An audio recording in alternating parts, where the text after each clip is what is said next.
peux pas parler trop fort. Le groupe marketing qui est derrière moi a très fortement amélioré ses performances depuis qu'il a introduit Kanban. C'est Christian de Vision 6D. J'ai été contacté par le responsable marketing de cette entreprise qui vend de la formation en ligne et il m'a demandé si je pouvais faire quelque chose pour améliorer leur flux de travail. Donc je suis allé voir et puis je me suis dit qu'il fallait leur proposer quelque chose de simple, de manière à ce qu'ils aient une bonne visibilité sur les tâches et sur leurs projets. Et bien sûr que Kanban, ça allait de soi. Pour bien visualiser ce qui se passait, on a mis en place un tableau Kanban tout simple avec des cartes qui correspondent aux tâches à réaliser dans les différents projets. De cette manière, ils pouvaient facilement voir quelles étaient les tâches à faire, ce qui était en cours et ce qui avait déjà été réalisé. Ils ont commencé à travailler et je les ai observés. Leur travail, c'est essentiellement des publications sur leur site web, sur les réseaux sociaux comme Facebook, LinkedIn, YouTube. Et en les observant, je me suis rendu compte qu'ils avaient toujours le même flux, c'est-à-dire les mêmes processus. À un moment donné, on prépare un nouvel article, ensuite on édite, c'est-à-dire qu'on ajoute des photos, on ajoute du graphique, et puis ensuite il est prêt pour la publication et il a besoin d'une approbation, d'une autorisation. Et lorsque on a l'approbation, il est enfin publié. Donc j'ai modifié le flux pour que les collaborateurs puissent retrouver ces étapes qui correspondent à leur flux de travail. Le tableau que je réalise et que je leur ai proposé se fait ici avec MS Project. On reconnaît ici la partie de ce qui n'est pas démarré, c'est ce qu'on appelle le backlog. Ensuite, on a une étape suivante qui est les prochaines choses qu'on aimerait traiter. On peut ici définir des choses par jour ou par semaine. Ensuite, on retrouve les étapes dont j'ai parlé, c'est-à-dire la préparation, l'édition, une fois qu'on est en attente d'approbation, et puis la publication. Ici, on retrouve les tâches et on voit qu'il y a différents types, comme par exemple la rédaction des news, la mise à jour du site web, une campagne sur les réseaux sociaux, la mise à jour des blogs. Et puis, il y a différentes tâches également qui concernent le reporting. C'est un département de marketing, donc effectivement, ils doivent connaître l'impact de leur campagne. Le groupe est en réunion et dans cette réunion, il va déterminer quelles sont les tâches à venir pour la semaine. Ils sont dans une semaine où il y a des nouveaux produits qui sortent, donc ils doivent préparer le marketing qui va avec les nouveaux produits. Ils vont également réaliser la rédaction des news. Ils auront des pages web à devoir changer et ils vont réaliser une campagne sur les médias sociaux. Ils demandent au webmaster également de regarder un petit peu ce qu'il en est dans le ranking des search engines. Donc ça, ce sont les tâches sur lesquelles ils ont décidé de travailler en priorité.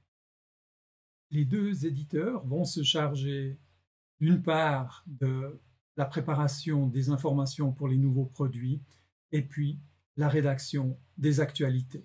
Le webmaster, lui, il va préparer la modification pour la page de formation. Donc, il travaille à ces tâches. Lorsque ces tâches sont achevées, ils peuvent les passer en édition. Par exemple, on peut avoir une situation où la rédaction des news met un petit peu plus longtemps et les deux autres tâches sont déjà en cours de route, sont dans la partie édition. Le webmaster termine ses travaux et puis on peut dire que lui, il n'a pas besoin de l'approbation pour la publication puisque c'est déjà publié. Donc il saute cette étape alors que l'information de marketing pour les nouveaux produits, eh bien, le responsable du marketing aimerait, lui, la valider avant que ce soit publié.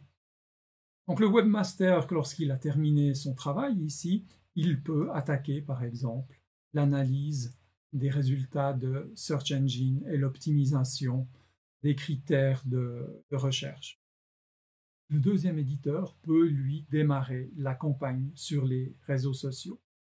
Le premier aura terminé sa préparation, sera dans la partie édition, et puis finalement, il va aboutir à devoir obtenir également une approbation.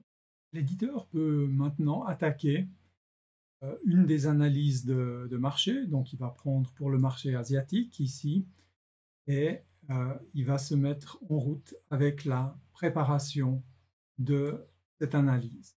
La campagne a entre-temps avancé, l'édition en est terminée, et on voit ici qu'on a 3 éléments en attente d'approbation. Chaque collaborateur prend une tâche et puis il commence sa préparation, il passe peut-être à l'édition et lorsque c'est prêt, il va passer la tâche dans la partie publication. Et à ce moment-là, il peut prendre une nouvelle tâche. Dans le cas où il est bloqué pour une raison quelconque, par exemple, dans une publication, il n'aurait pas tout à fait déjà l'image, il peut déjà prendre une deuxième tâche, mais il ne peut pas en prendre une troisième. C'est ce qu'on appelle une limite du nombre de travaux ou du nombre d'encours. En anglais, c'est ce qu'on appelle Work in Progress, WIP. On vous parlera de la limite des VIP. Dans notre cas, dans notre exemple, on a limité ça à 2 tâches au maximum. Une fois que sa tâche est approuvée, il va pouvoir la publier et c'est ce qui termine le flux que l'on est en train de regarder. En Kanban, on évite les accumulations de travail. Ce groupe est composé de 3 collaborateurs, c'est donc au maximum 6 éléments qui peuvent être traités avant le passage pour la publication. On appelle cela un travail en flux tendu, c'est-à-dire qu'on n'assigne pas les tâches au collaborateur, c'est le collaborateur, dès qu'il a de la disponibilité, il va prendre une nouvelle tâche. Dans la colonne édition, on a dit qu'il y avait 6 éléments au maximum, soit 2 par personne. Dans la colonne approbation, on peut très bien mettre un VIP limite à une toute autre valeur, comme par exemple 9, parce que c'est plus rapide, c'est plus facile de faire l'approbation. Le tableau donne à tout moment une vision très claire et très transparente des projets en cours, des étapes, et puis les différentes tâches. Ce qui était très pénalisant dans cette structure, c'est qu'il devait sans arrêt commuter de tâches, changer d'activité, répondre au téléphone.